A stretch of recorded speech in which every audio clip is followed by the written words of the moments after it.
Hi Pisces, welcome to Higher Source Tarot for your Is It in the Cards? Love Tarot and Oracle card reading for November 2024. This is a love reading for all Pisces. We are going to get started right away. We are going to draw one more Oracle card. We had one come shooting out. So let's see here. We're going to start. I like the color combinations of these two. We're going to start with the card of the hammer because that's the one that was jumping out at us.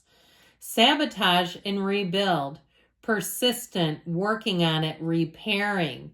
So if you're in a relationship, I feel like they're saying it's worth the investment. I also feel like if somebody had their wedding bands handmade, that's what this reminds me of. If you went to some sort of artisan and had them create a band that had a, perhaps I'm seeing like a unique message on the inside of the ring. But I'm also seeing this too in terms of working on yourself, all right? Repairing, putting Humpty Dumpty back together again if you had a difficult ending in a relationship. So overall, this is a card of attracting. Now you have the other card is the runner, which we do have the chaser in this deck too. Fear of intimacy, running away, intensity, and letting go, turmoil and fleeting. So for some, it may be the acknowledgement of are you the runner or the chaser? The chaser energy tends to be the one that's more codependent. The person that oftentimes confuses love and abandonment.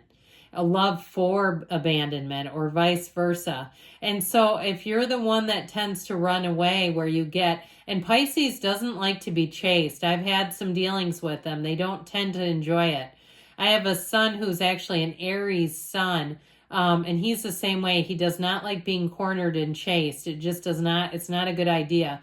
So it also too, if you're one that you say, yeah, I got to come through this on my own terms. I've got to develop, love, and evolve. I've got to have the spark, the thing. I can't just jump all in. And, with this, you might be prone to it if you say that bothers me when somebody comes at me too forcefully or too strong.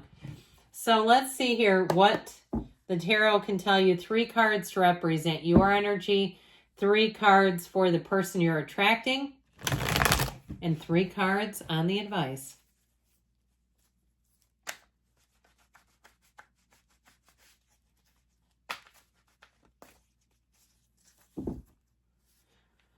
Alrighty then. Your energy. The 8 of Pentacles. The energy of judgment and the 7 of Swords. We'll talk about that here in a minute. They're represented by the Queen of Cups, the 8 of Swords, and the Star. I'm liking that. We've got the Tower, the 8 of Cups, and Temperance. That's in the advice, guys. That's not the outcome. And so we have now 4 major arcana, which is significant when we only have 9 cards. We've got Aquarius, Sagittarius, the archangels, Michael and Gabriel, 2 of them in one reading. I like it a lot. What I feel like this is about, talk about codependence. It was not in those oracle cards, but that 7 of Swords. When that comes into play in a reading like this, I feel like it's really representative of times where perhaps you may have betrayed yourself. Okay, I've told you this one before, I think, but in case I haven't. It reminds me of something, a lesson that Carolyn Mays taught at a spiritual workshop. She told the participants to write down every single positive act of kindness they've ever done for another person. And of course they said, that's preposterous. How can I remember that? I've done lots of nice things. Then she said, then write down each time you betrayed yourself. I'll tell you what, that's a pretty easy list to come up with. Okay, because there aren't usually too many of them. So if you were in a relationship and it ended poorly, ended disastrously, or even if you left a relationship suddenly, you were the runner, because talk about that, the runner in this, it will cause things to implode, all right, cause relationship problems big time.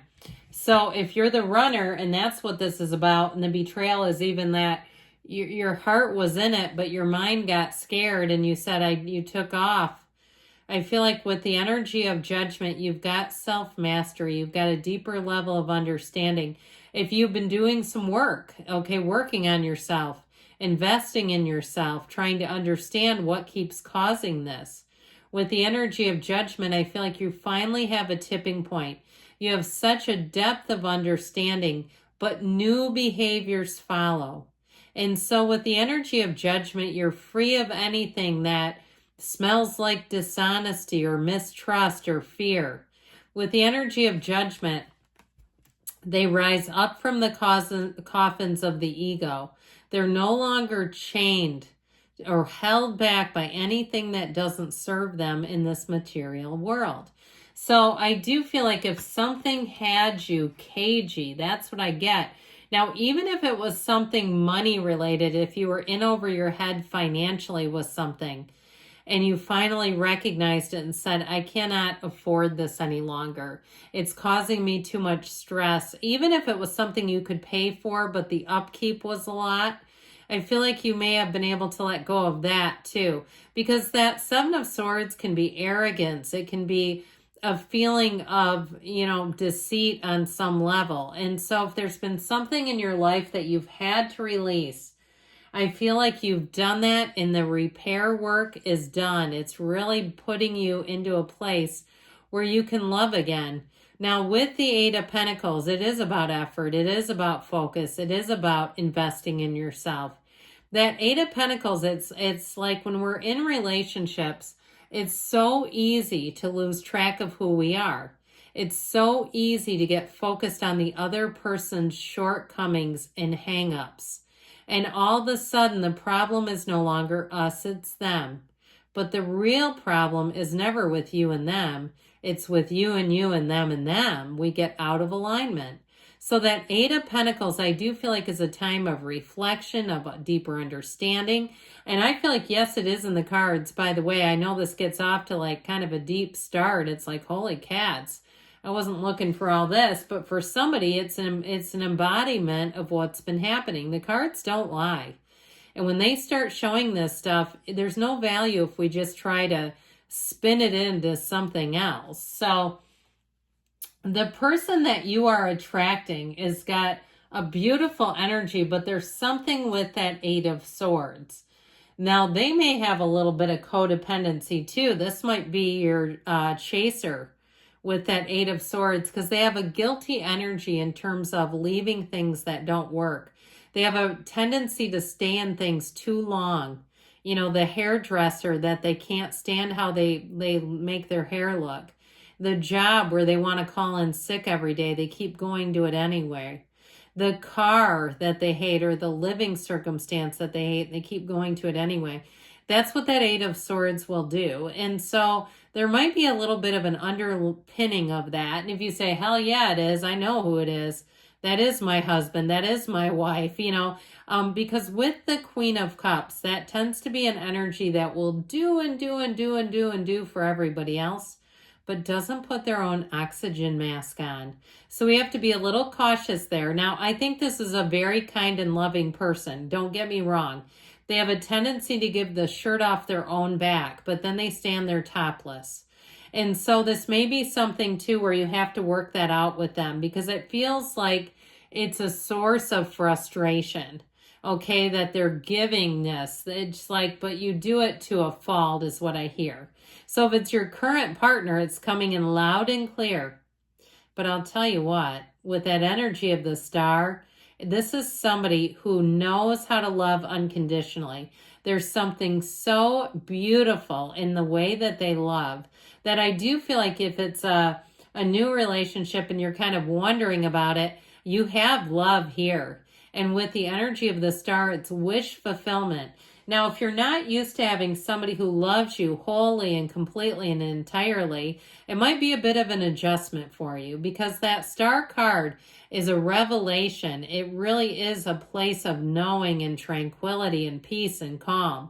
And so I feel like they are a person who can change if they do give to a fault. I do feel like they can adjust that. but I also feel like they may not be that aware of it because that's just who they are. I like them. I think this is, everybody should have a friend like that. So with the advice here, somebody had a bomb go off with that energy of the Tower. So on a metaphorical level, with the Eight of Cups, it may be walking away from some old patterns that don't work. The Tower is a radical new life. It is the end of delusions. It's waking up and seeing everything. That Tower will let you let go of anything holding you back, along with the Eight of Cups hero's journey. So I feel like you have a new cycle that frees you up from something that was not letting you move forward. Now, with the energy of Temperance, it's beautiful healing, it's balance, it's safety, protection, caring. The Archangel of Repair, so repairing broken hearts, bringing love into you. I love it. So it's a very interesting layered reading today, but there is love here, by the way. There is healing here.